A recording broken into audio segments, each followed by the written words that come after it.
veux prier pour moi, mon frère? On vient, Seigneur, nous voulons encore te bénir. Nous célébrons Dieu. On vient, ces instants sont bénis. Nous adorons Nous voyons la main, Dieu. Glorifions Dieu.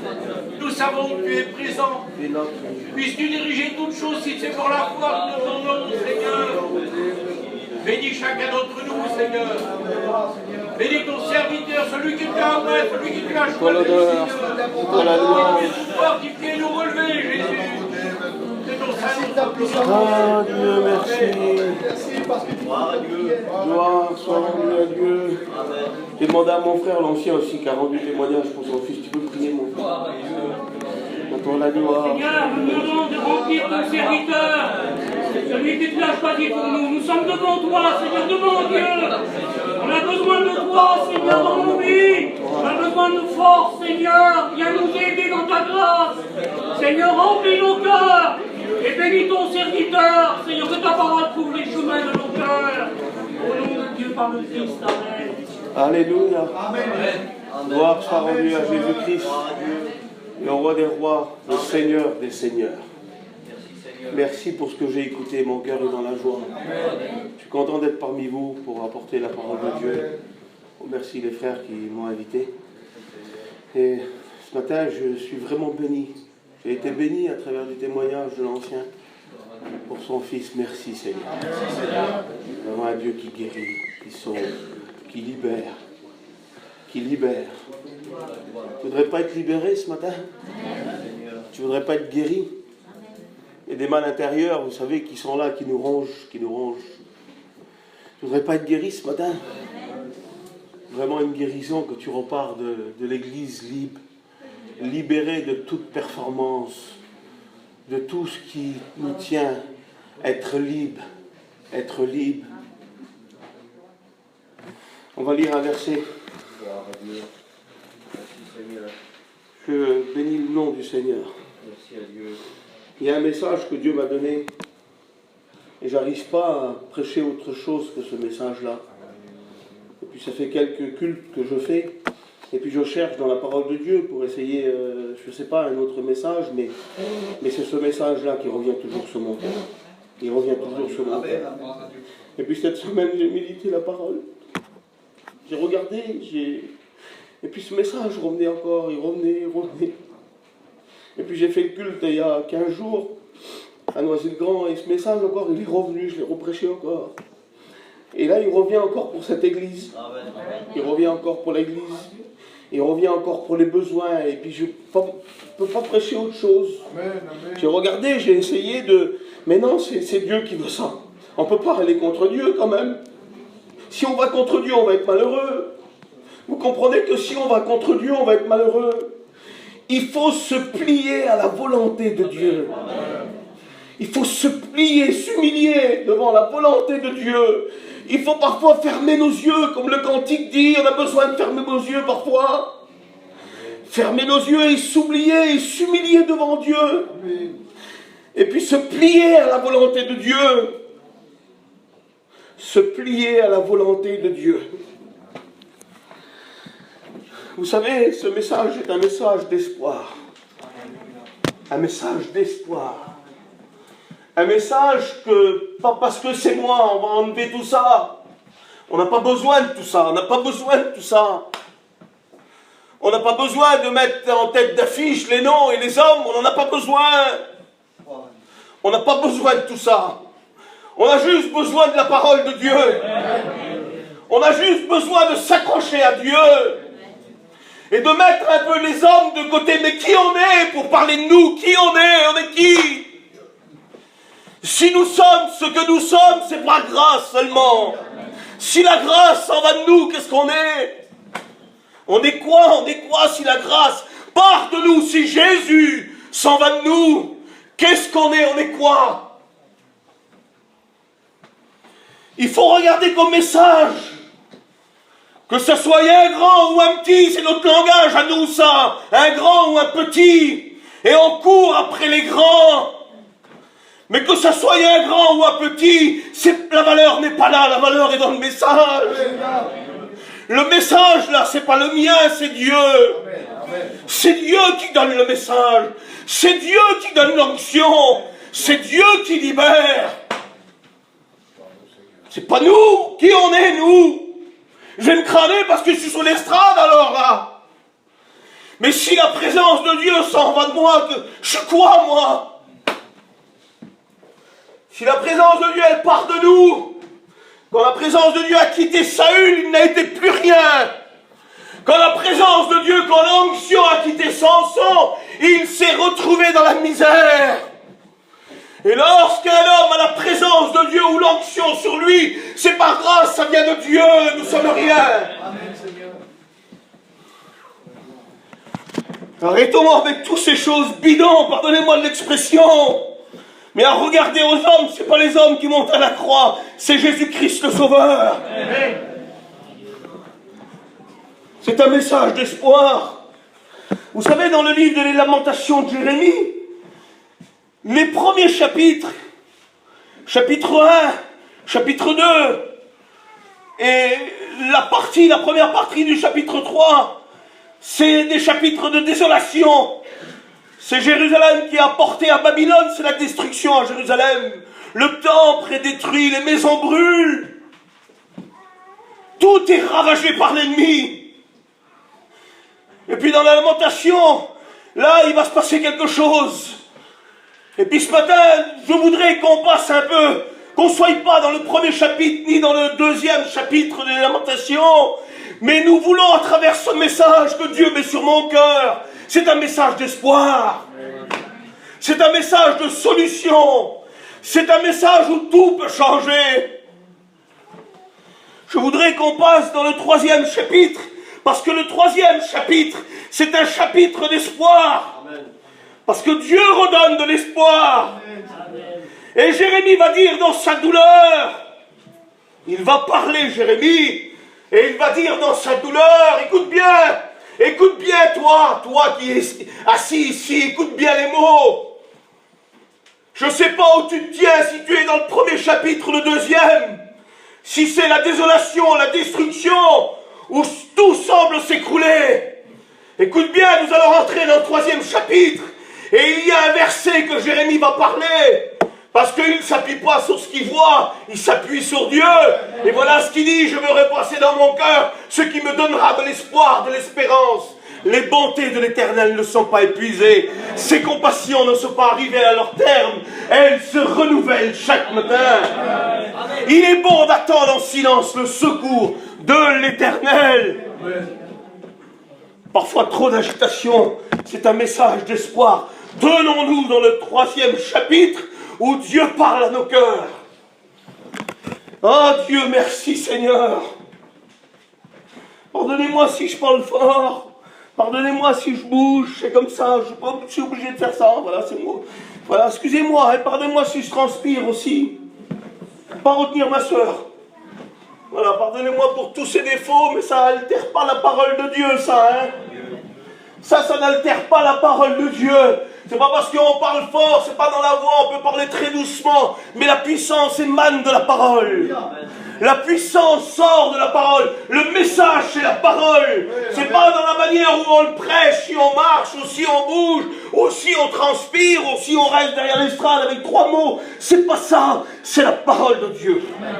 C'est ce qui compte. C'est la parole de Dieu. Et nous devons s'appuyer sur elle. Écoutez, on lit le verset. Voilà, on lit Job 35. Et le verset 14. Et dans le verset, il y a 2 sections.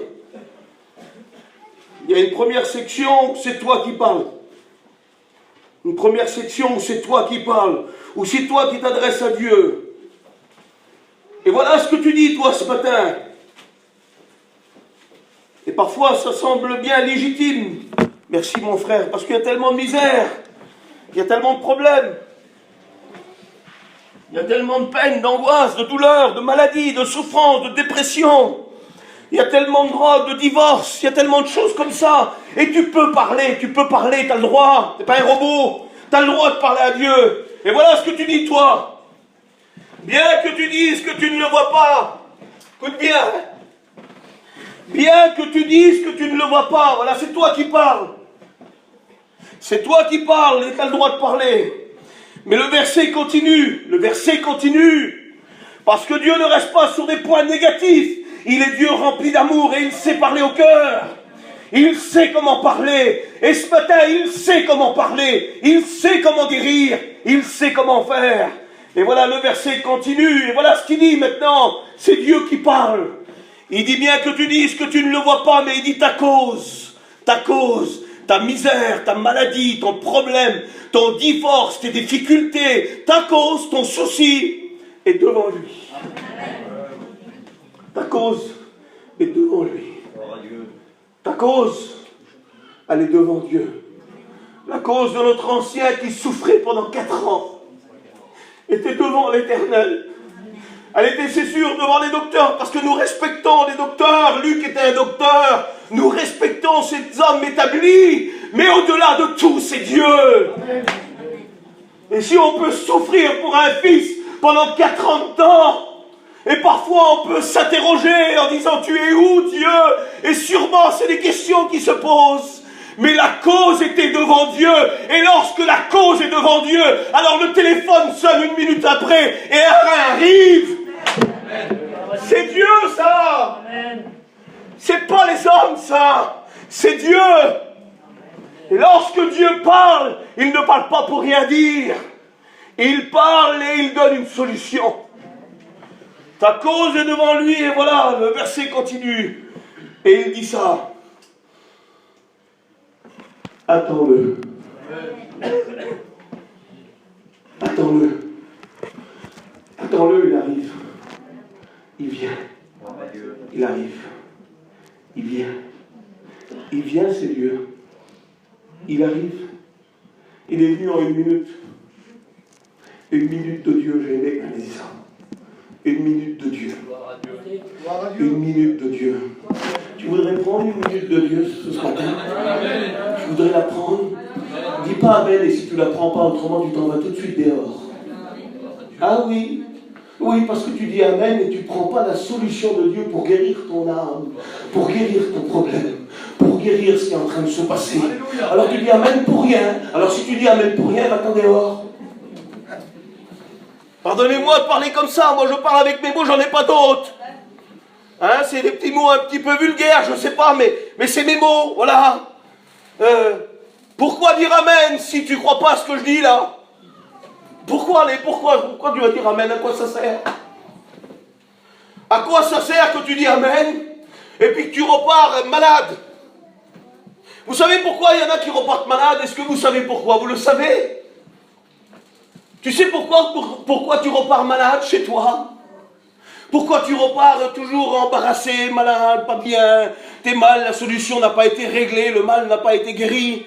Tu sais pourquoi? Parce que lorsque tu viens devant Dieu, t'as mal à la tête, toi, j'ai mal à la tête, je suis malade de la tête.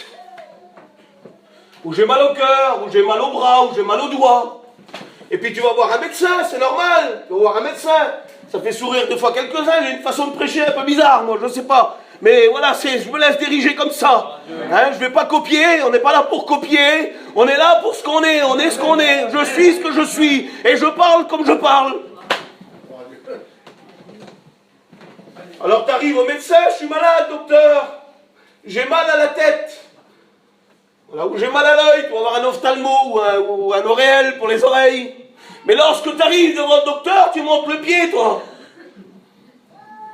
Alors lui, il va te donner une solution pour le pied, un remède pour le pied, et puis tu rentres à la maison, et puis tu as toujours mal de tête. Mais qu'est-ce qui s'est passé, Seigneur? Tu m'as pas parlé, hein, hypocrite que tu es. Hypocrite que tu es. C'est pas le pied qui va pas, c'est la tête. Alors toi, tu viens devant Dieu avec ton pied, et tu repars toujours avec le même mal. Alors tu te fais des petits remèdes, tu cherches des petits remèdes. Hein, tu te fais des petites ordonnances, tout tracées.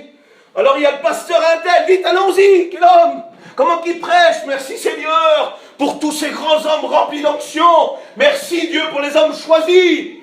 Alors tu cours, toi, parce que la salle est pleine, tu viens de bonne heure. Mais lorsque tu arrives devant le grand pasteur avec le grand message de Dieu, tu continues à montrer le pied. Et tu repars chez toi, toujours avec ton mal de tête. Alors tu essayes dans les séminaires, dans les grandes conventions, hein, toutes ces choses-là, on aime bien, nous, on tombe mort. On est les premiers à aller dans les séminaires, on se tue. On aime la présence de Dieu, on aime le jeûne, on aime la prière. Et puis tu arrives là où, tu arrives même dans le jeûne, hein, tu sais que tu ne rouleras pas Dieu. Hein. Continue encore à montrer le pied. Puis tu es toujours malade. Tu es toujours malade. Il faut un peu de franchise dans le cœur. Parce que quand on dit Amen, là, il faut dire Seigneur, j'ai mal là. Et c'est vrai que j'ai mal ici, Seigneur. Tu voudrais me guérir ce matin? Tu voudrais? Alors Seigneur, je vais te montrer ce qui me fait mal. Je vais te montrer, on va rentrer dans le message. On va rentrer dans le message. Vous savez, moi, quand je suis malade, je prends de l'Efferalgan. En une seconde, je suis guéri. Et Doliprane, ça ne marche pas. Toutes ces choses-là, ça ne marche pas. Je ne sais pas, c'est moi, ça. Je prends l'Efferalgan effervescent, il faut qu'il boue. Il faut qu'il boue. Et quand je le bois, je suis guéri. Ça marche terrible. Terrible. J'étais malade les autres jours, t'as vu là, je t'ai téléphoné. Hein. Eh ben, j'ai pris des Efferalgan. Et aujourd'hui, je peux prêcher. Ça marche bien pour moi. Voilà. Mais si t'es malade, si t'as une dépression, il ne faut pas prendre de l'Exomil, ça ne marchera pas. Hein. Ça ne marche pas. Hein. Si tu as une dépression, que tu es malade intérieur dans tes pensées, si tu es malade dans tes pensées, on va le voir, on va rentrer dans le message après. Il ne faut pas aller prendre l'Exomil, ça ne marche pas. Il faut venir vers Jésus. C'est Jésus. Et puis si tu as de la haine dans ton cœur, il ne faut pas prendre un Efferalgan, ça ne marche pas non plus. Ben oui, ça ne marche pas, ce n'est pas des remèdes ça. Quand tu as de la haine dans ton cœur, on va le voir aussi après si vous voulez. Hein. On va rentrer dans le message. Voilà, on va lire un passage dans la Bible. Voilà, parle un petit peu fort, je vais essayer de parler doucement. Je vais essayer de le faire. Les Belges disent ça va le faire. On va essayer. Alors, regardez. Matthieu 8. Et le verset 5. On va lire ensemble.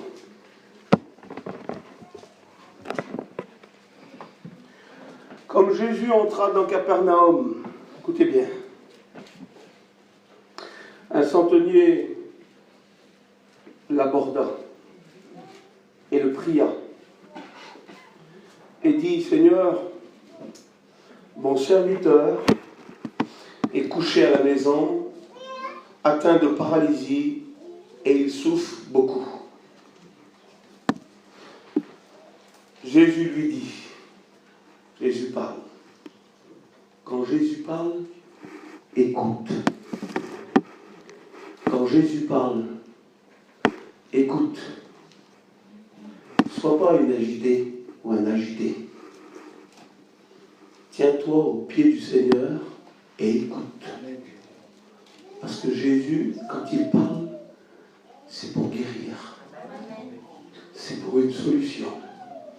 Mais lorsque tu es agité, la parole de Dieu, elle tombe à terre et tu repars chez toi avec ton mal. Jésus lui dit, j'irai, je le guérirai. Et dans la parole vivante, il y a un mot qui va faire toute la différence. Il n'est pas dans cette Bible-là, je l'ai rajouté. Il dit, Jésus lui dit, voilà le petit mot qui a été rajouté, moi, oui, moi Jésus, pas le docteur, pas l'Exomil, pas la dépression, pas les points, pas la revanche, pas la colère, pas les guerres. Il dit moi, oui moi, j'irai et je le guérirai. Voulez-vous qu'on regarde ensemble 5 points, 5 malades. On va regarder 5 points, il y a 5 malades là-dessus. Maintenant, écoute, je te pose une question et je te demande quelque chose. Si tu dois dans un point, Si par exemple, je vais citer les 5 points là, je vais aller vite. Je vais aller très vite, je ne vais pas trop prêcher longtemps. Mais par contre, si tu dois dans un point, est-ce que tu es prêt à dire Seigneur, c'est moi? Voilà, c'est simple, hein. Vous savez, moi, quand je prêche, voilà, je sais pas, peut-être j'ai pas la capacité, c'est peut-être pour ça aussi, hein. Là, j'essaye de faire au plus simple. Voilà, parce que c'est bien, j'aime bien quand il y a de l'enseignement, mais moi, j'arrive pas à faire toutes ces choses-là. C'est pour moi difficile. Alors, quand je prêche, j'essaye de faire au plus simple, pour que je puisse l'expliquer. Parce que si je vais prendre le message à Samuel, je sais qu'il fait l'enseignement. Hein, j'ai fait une étude avec lui. Et je sais qu'il est très fort. Mais si je prends un message à lui, je ne vais pas pouvoir le prêcher. Je n'en ai pas les capacités. Il faut laisser à tout le monde ce que Dieu leur a donné. Et voilà, moi j'ai pris 5 points, c'est simple, c'est des mots simples. Vous avez vu, j'ai des mots simples. J'ai des mots simples que vous pouvez comprendre. Vous comprenez ce que j'ai dit ce matin? Alors si tu dois dans un point, est-ce que tu es capable de dire c'est moi? Que tu montres vraiment ce qui est malade dans toi, ce qui n'est pas bien. Pas montrer le pied. Et si tu fais ça, tu es guéri instantanément. Instantanément guéri. C'est pas possible, vous voyez. Il dit, être guéri d'une vision négative. Savez-vous qu'il y a des visions qui nous hantent? On est hanté par une vision. On a vu quelque chose qui nous a marqué, puis on n'arrive plus à faire nos affaires, on va chier le matin, et puis cette vision-là, elle est devant nous. Et puis cette vision-là, elle hante notre vie.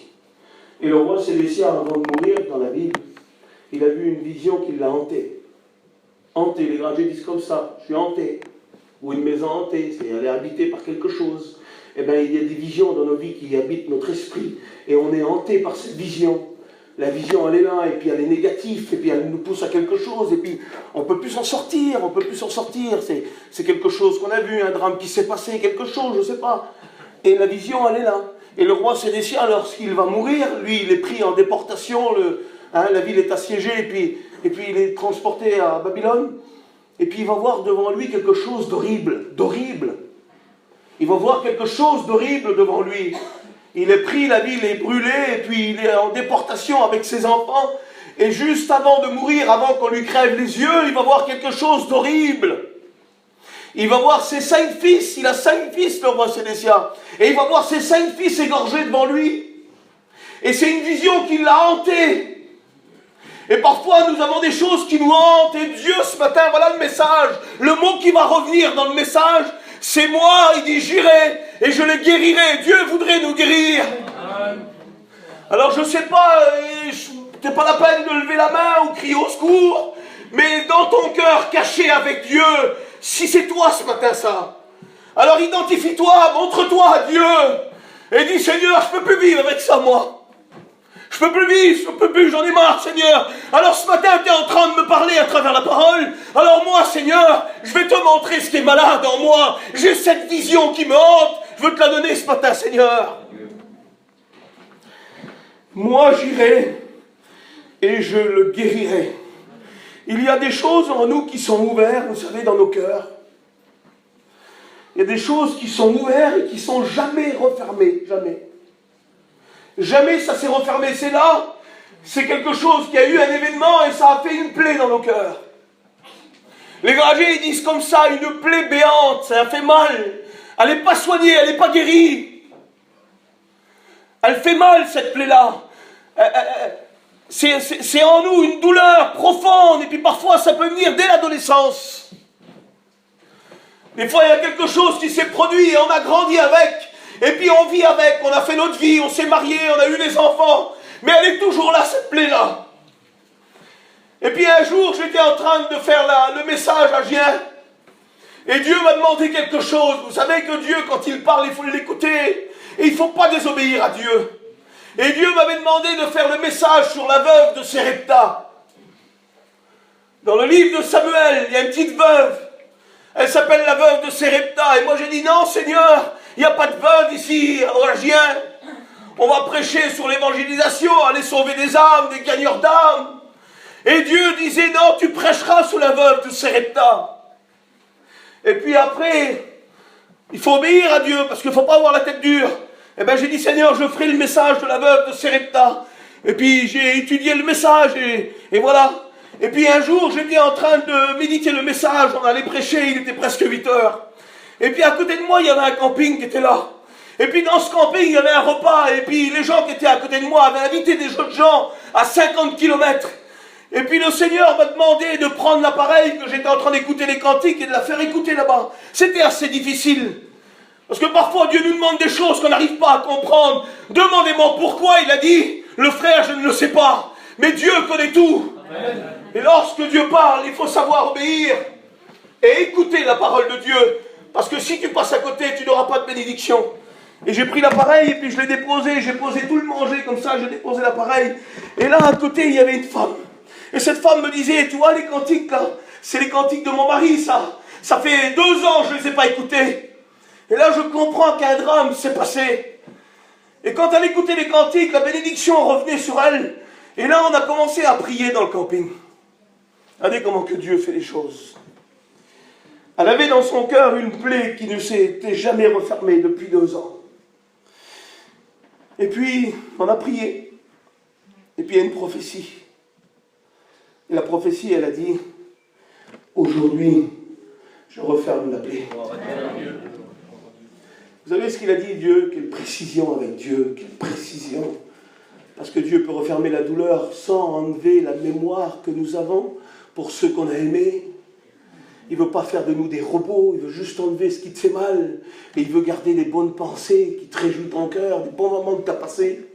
Et il dit, je referme la plaie, mais la cicatrice se verra toujours. Mais je veux enlever le mal. Seigneur, vous l'avez le mal du cœur. Et ce matin, il y a quelqu'un qui a mal dans son cœur, là.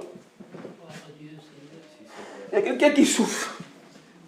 Il y a quelqu'un qui est atteint d'une plaie qui lui fait mal. Elle n'est pas refermée, cette plaie, elle n'est pas refermée. Elle est là, elle n'est pas refermée.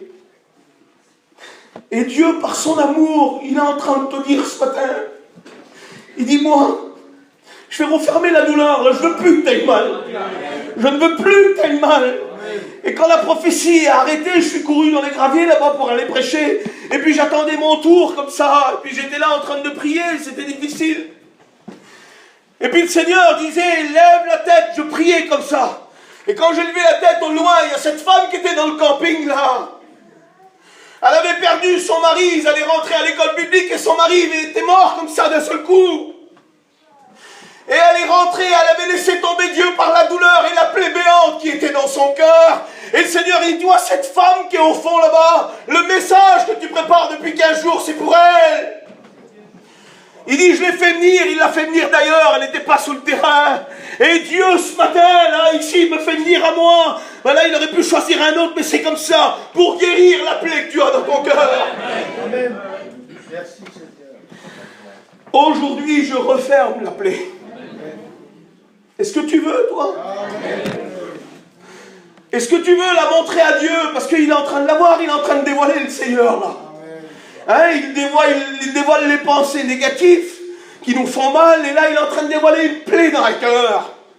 Alors montre-lui pas le pied, mais dis-lui, moi j'ai mal au cœur, Seigneur, la plaie dans mon cœur. Est-ce que tu veux être guéri? Être guéri de cette séparation qui te hante là. Et comme tu penses, on va après aller un petit peu dans un autre point, un peu. Voilà, on va essayer de faire tous les points en allant vite. Être guéri. Être guéri. Veux-tu être guéri? Est-ce que tu le veux?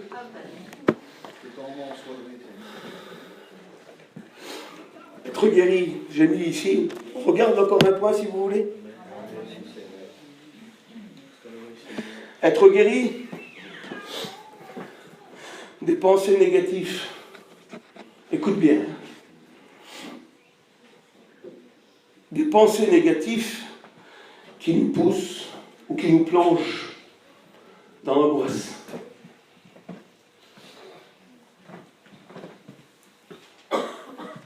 Des pensées négatives qui nous poussent à l'angoisse.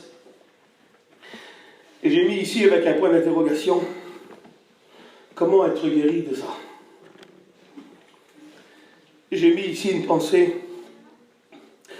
Le diable a parfois le pouvoir, écoutez, de nous renfermer dans nos pensées négatives, pour nous faire mal. Il nous charge de pensées. Il prend le cerveau, il retourne à l'envers.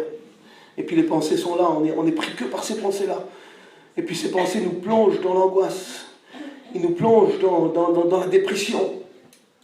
Alors on vient à la réunion, on passe des petits moments bénis, heureux, et quand on retourne chez nous, les pensées reviennent, et on est plongé dans l'angoisse, dans la souffrance, dans la douleur. Et ce matin, le Seigneur voudrait te guérir, mais il y a quelque chose à faire. Un jour, un petit garçon était en train de prier. On a fait nos études avec lui. Tu te souviens de Marco? Et écoutez ce qu'il a fait. Il a prié, et puis l'autre, il l'a écouté prier à côté. Et lui, quand il priait, il disait Golgotha, Golgotha, Golgotha, le lieu du crâne, Golgotha. Ça veut dire ça, Golgotha en hébreu, lieu du crâne, Golgotha, Golgotha. Il n'arrêtait plus de dire ça, Golgotha, puis l'autre, il ne comprenait pas, parce qu'on ne comprend pas tout. Il dit, pourquoi tu as pu arrêter de dire Golgotha tout à l'heure? Il dit, tu sais, le diable, il est venu vers moi quand tu priais, toi. Et il m'a fait rappeler tous les horreurs, il m'a fait penser à tous les horreurs, il m'a capté dans mes pensées. Et j'étais plongé dans l'angoisse et dans la peur. Et il dit, le Saint-Esprit m'a rappelé qu'à Golgotha, il avait perdu. Et quand tu es pris par ces pensées captives qui te poussent à l'angoisse, à la dépression, qui te poussent à prendre des cachets, à des exomiles, non, c'est pas des exomiles qu'il faut. Il faut que tu viennes à Golgotha ce matin. Il faut que tu viennes au lieu du crâne. Et je lisais ça avant-hier, et je ne comprenais pas pourquoi le lieu du crâne. Pourquoi le lieu du crâne? Eh bien, le lieu du crâne, c'est le centre de la terre, d'après ce qu'on a appris à l'école biblique, mais moi, je ne comprenais pas trop. Pourquoi, Seigneur, le lieu du crâne? Pourquoi tu as planté la croix dans le lieu du crâne? Et le Seigneur parlait, et il disait, il y a plein qui sont attaqués dans les pensées. Et ils devront ramener l'ennemi parce qu'il attaque ici dans les pensées. Et pour que les pensées partent là, il faut que la croix soit plantée dans notre tête. Il faut que la croix de Jésus soit plantée. Il faut que Golgotha soit le centre de nos vies. Regardez ce qu'il est marqué dans Colossiens. Regardez les mots forts, ce qu'il a fait Jésus. Parce que tu crois que tu t'en sortiras pas, mais écoute bien ce qu'il a fait. Colossiens 2,15. Il a dépouillé, écoutez bien, il a dépouillé les dominations. Il a dépouillé. Je me souviens quand j'étais petit, quand les hommes partaient à la chasse, ils dépouillaient les lièvres, là. Il n'y avait plus rien sur eux. Eh bien Dieu a dépouillé le diable. Il n'y a plus rien sur lui. Il a dépouillé les dominations, les autorités, et les a livrées publiquement en spectacle, en triomphant d'elles par la croix. Jésus est apparu pour détruire les œuvres du diable. Et ce matin, il est en train de te dire, moi je viens vers toi. Et je te guéris. On va regarder ensemble encore 2 points et après j'arrête.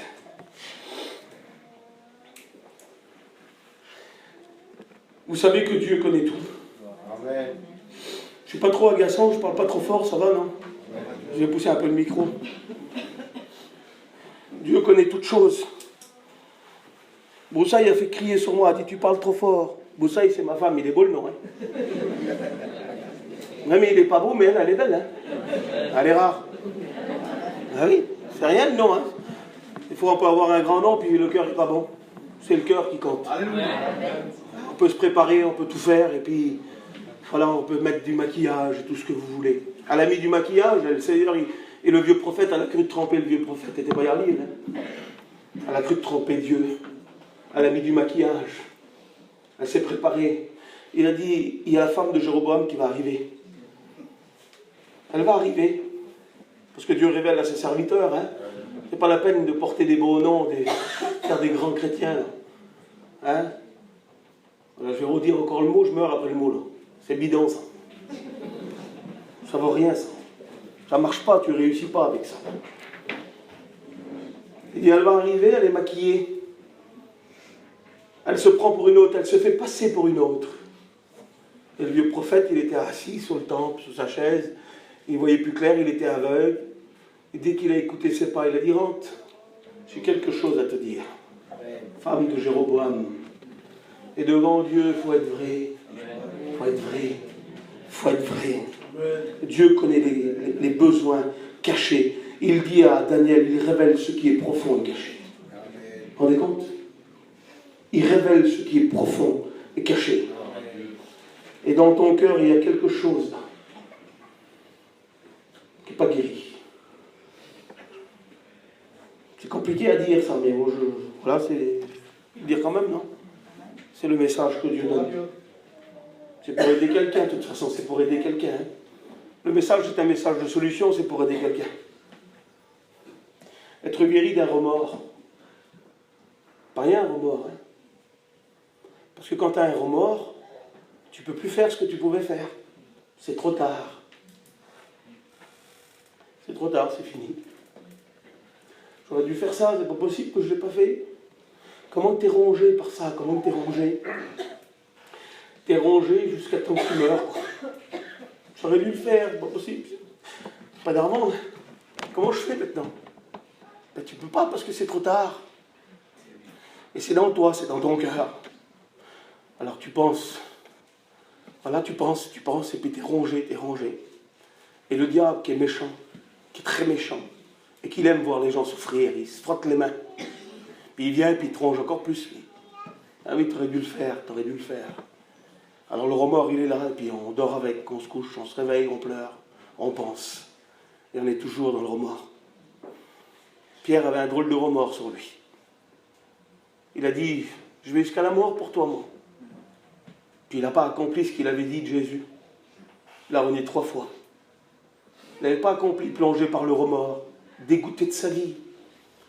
Il dit, c'est pas possible, Jésus est mort. Peut-être il s'est dit ça, Pierre. Jésus est mort, et moi j'avais dit que j'allais faire ça, et je ne l'ai pas fait. Plongé par le remords. Avec Jésus, il y a une solution, il ressuscite le Seigneur. Il ressuscite et il dit, dans l'évangile de Marc, il dit, allez dire à mes disciples, et il prend soin de citer un nom. Parce qu'il sait que ce nom-là, est plongé dans le remords. Il dit, allez dire à mes disciples et à Pierre, que je l'attends en Galilée. Pour le guérir, parce qu'il avait besoin de guérison. Et ce matin, tu as besoin d'être guéri de ce qui te fait souffrir. Tu as besoin d'être guéri. Je ne vais pas te demander de lever la main, mais tu connais, tu sais le Seigneur, ce qu'il est en train de te dire. Et dis-moi, je viens ce matin et je guéris. Jésus est venu pour guérir. Ça fait 35 minutes que je prêche, je vais terminer. Vous savez, Jacob, je vais finir. Il ne faut pas trop prêcher longtemps. Après, les gens sont fatigués. C'est agaçant. Et puis, d'après les scientifiques, quand tu dépasses 25 minutes, prouvé scientifiquement, pas prouvé par les manouches, mais prouvé par les scientifiques, quand tu dépasses 25-30 minutes dans la prédication, après tout ce qui vient, les gens, ils n'assimilent plus rien. Donc, il faut rester dans les normes. Et puis il faut parler avec de la part de Dieu. Et puis rester, voilà. Mais Jacob, lui, a pleuré son fils. On a dit, il est mort ton fils. Il a été dévoré par les lions. Puis Jacob a refusé la consolation. Il y en a qui refusent la consolation. Il y en a qui la refusent. Parce qu'ils croient qu'en acceptant la consolation de Dieu, ils croient qu'ils ne vont plus aimer leurs enfants, qu'ils ne vont plus aimer leur mari, qu'ils ne vont plus aimer leurs parents. Alors ils vivent avec un remords, avec la souffrance dans leur cœur. Ils refusent la consolation, et Jacob a refusé la consolation de l'Éternel. C'est marqué comme ça, dans Genèse 37. Il a refusé la consolation de l'Éternel. Et il a pleuré pendant 20 ans de temps. Ça a duré 20 ans. 20 ans. Il pleurait 1 an, 6 ans, 7 ans. La douleur était sur lui. Sûrement qu'il était plongé par le remords aussi. Et puis, au bout de 20 ans après, il va se passer quelque chose d'extraordinaire.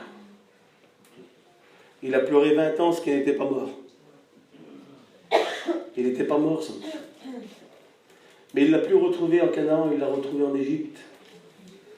Et aujourd'hui, tous ceux qui sont partis dans la gloire, on ne les retrouvera plus sous cette terre. Mais bientôt, nous allons les retrouver dans le ciel. Ils ne sont pas morts. Ils vivent. Il vit. Et il vit. À un signal donné à la voix d'un archange, au son de la trompette de Dieu, les morts en Christ ressusciteront premièrement. Et nous, les vivants qui serons restés, nous partirons ensemble à la rencontre du Seigneur, rencontrer nos bien-aimés. Et pour l'instant, ils vivent. Ils ne sont pas morts, mais nous allons plus les retrouver. Nous allons les retrouver dans un autre pays qu'est le ciel. Bientôt, nous les retrouvons. Mais pour l'instant, le Seigneur veut te guérir. Guérir de ce remords. Il veut te guérir, le Seigneur. Il y a un verset que j'ai toujours prêché depuis longtemps. Et puis moi, ça fait pas longtemps que je prêche. Et quand j'ai prêché, ce verset a touché mon cœur, je l'ai prêché longtemps. Et puis des fois, je le prêche encore, je le prêche souvent. Et puis un jour, j'étais chez moi. Puis j'étais en train de le pleurer. Je pleurais. Et puis j'avais... Voilà, je pleurais. Parce que la séparation, ça fait mal. Et Dieu nous console, et puis je pleurais. Et d'un seul coup, j'ai reçu un message. Ça fait un petit bruit sur le téléphone quand on reçoit un message. Quand j'ai ouvert le message, c'était le verset que je prêchais à tout le monde.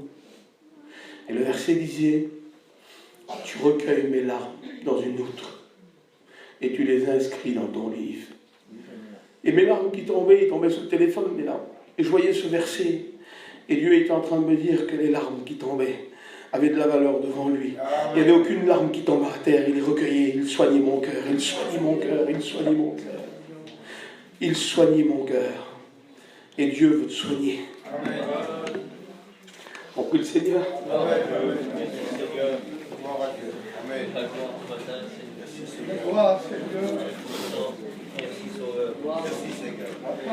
Ah, Jésus-Christ. Parole est vraie. Merci Seigneur. Jésus a tout fait. À la croix du Calvaire, Jésus est mort. Et la Bible nous dit, il n'est pas mort à la manière des hommes. Parce que Jésus ne meurt pas à la manière des hommes. Lorsque Jésus meurt, la mort ne le surprend pas. Parce que lorsqu'il est mort, le centenier romain qui a vu des centaines de personnes mourir par la crucifixion n'a jamais vu un homme mourir de la sorte. Jésus est mort, non pas en étouffant, en agonisant à la croix, mais la Bible nous dit qu'il poussa de nouveau un cri. Et Jésus a dit, j'ai le pouvoir de donner ma vie et de la reprendre. Et la mort n'est pas venue le surprendre, il s'est donné à la mort. Et il a poussé un cri de délivrance. Et la Bible nous dit que lorsqu'il a poussé ce cri, le voile du temple s'est déchiré. On n'avait pas accès à la présence de Dieu. Et aujourd'hui, nous pouvons rentrer dans la présence de Dieu. Il y a peut-être un voile sur ton cœur, sur ta vie. Il y a combien de temps que tu n'as pas rentré dans la présence de Dieu? Et si tu cries à l'Éternel, alors le voile va se déchirer. La Bible nous dit, lorsqu'il a crié, la terre s'est mise à trembler. Et peut-être Satan a construit des murs autour de toi. Et il t'a renfermé dans une prison. Mais si tu cries, la terre va trembler. Les murs vont s'écrouler. La Bible nous dit que les rochers sont fendus en deux. Il y a des montagnes de problèmes devant nous. On n'arrive pas à les traverser. Mais si tu cries à Dieu, Dieu va tout aplanir. La Bible nous dit que lorsqu'il a crié, il s'est passé 5 phénomènes extraordinaires. Les sépulcres sont ouverts. Les sépulcres sont ouverts. Et parfois, pardonnez-moi, nous vivons dans nos problèmes et nous avons fait des tambours. Pardonnez-moi l'expression. Et nous sommes plongés dans le noir et dans la tristesse et dans le remords et dans le deuil. Mais si tu cries, les sépulcres vont s'ouvrir et la lumière de Dieu va rayonner. La Bible nous dit que lorsqu'il a crié, les morts ont ressuscité. Il y a peut-être des choses qui sont mortes en toi. Et Jésus, par ton cri, il redonne la vie. Oh Dieu de gloire. La gloire, Seigneur. Dans les profondeurs de la mer, dans l'abîme, à des profondeurs immesurables, il a crié à l'Éternel. Il s'est souvenu, Jonas, de l'Éternel. Et il a crié dans le ventre du poisson. Il y avait des profondeurs, peut-être 7-8 kilomètres de mer. Le cri, la prière a traversé toute la mer. Elle a traversé le ciel. Elle a traversé les cieux. Elle a traversé l'univers. Et elle a été touchée le cœur de Dieu. Et Dieu a parlé au poisson. Et il a dit au poisson, ramène Jonas sur le bord. Et ce matin, là, par ton cri, il peut parler à ton problème. Et tu peux être guéri instantanément. Voilà, je voudrais qui vienne chanter. On va louer Dieu, on va adorer l'Éternel. On va louer Dieu, on va chanter ce cantique. C'est si facile d'abandonner et de se laisser dériver. Mais il y a Jésus. Priez l'Éternel, prions, prions, prions. Invoquons Dieu, invoquons l'Éternel des armées, le Dieu d'Israël. Prions.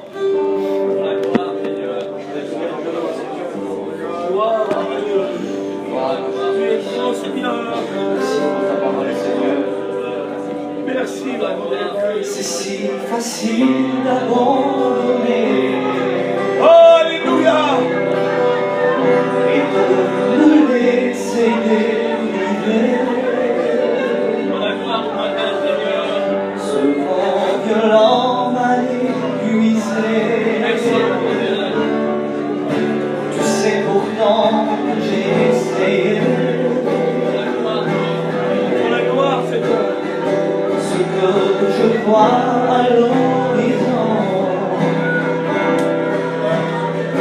est l'ennemi de ma louez l'Éternel, louez Dieu. Louez l'Éternel. Bataille dans mes pensées. Tu t'en vas, voudrais arrêter.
plus loin, bien au-delà de ma détresse.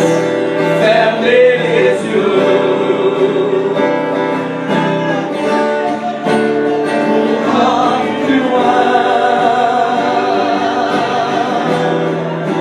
Fermez les yeux pour voir plus loin.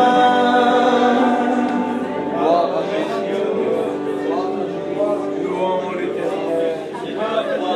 Gloire soit la gloire, Seigneur. Louons à Dieu. Pour la gloire, Seigneur.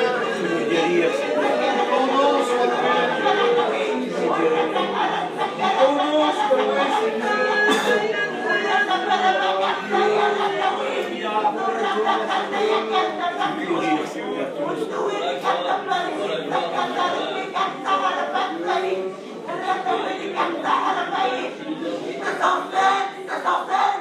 Mais ne sais-tu pas que je suis avec toi? Je suis si près de toi que je peux ressentir ta douleur. Mais ça suffit, tu as assez pleuré. Ce matin, je viens penser tes plaies. Je viens te redonner ce que tu as perdu. Pour la gloire, Seigneur. Sois béni. Ah Dieu. Pour la gloire. Merci pour ce matin, Seigneur Jésus. Merci parce que tu as parlé à ma vie, Seigneur. Seigneur, merci, Seigneur, j'ouvre mon cœur devant toi, Seigneur. Seigneur, merci, délivrer de tout, Seigneur. Seigneur, à toi la gloire, Seigneur. À toi toute la gloire. Merci pour ton amour, Seigneur Jésus. Amen. Merci pour tout ce que tu fais dans ma vie, Seigneur. Sois béni, Seigneur. À toi la gloire, à toi l'honneur, merci. Pour la gloire, Seigneur. Pour ta paix, Seigneur. Ah Dieu, merci, Seigneur.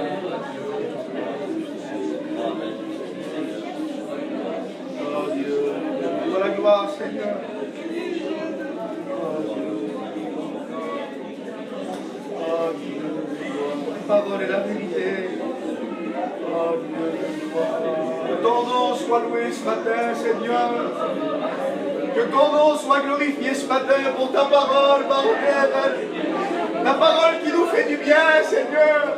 Seigneur, tu visites les cœurs par ton esprit. Et tu connais la souffrance qu'il y a dans les cœurs, Seigneur. Les mauvaises pensées, Seigneur Tout-Puissant. Les mauvaises images, les angoisses que l'ennemi vient mettre dans nos cœurs. Mais Seigneur, tu es celui qui nous libère.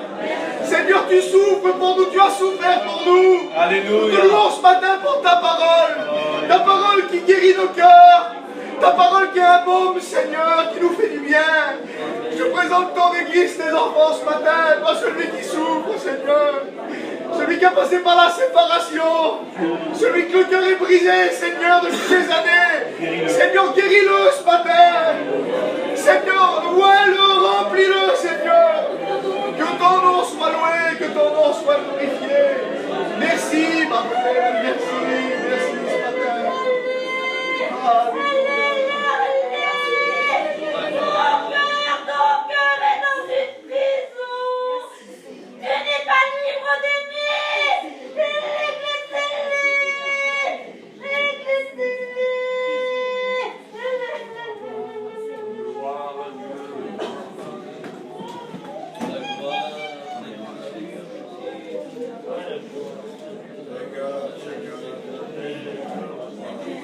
Ton nom est vivant. Oh, le Seigneur,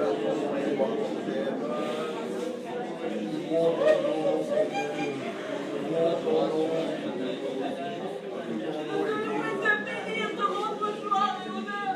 Merci pour ta parole qui a fait du bien dans ton cœur. Seigneur, merci pour tes grâces et tes bienfaits et la reconnaissance dans mon cœur. Tu vas pas avoir les regards inquiets, mais regarder vers Dieu.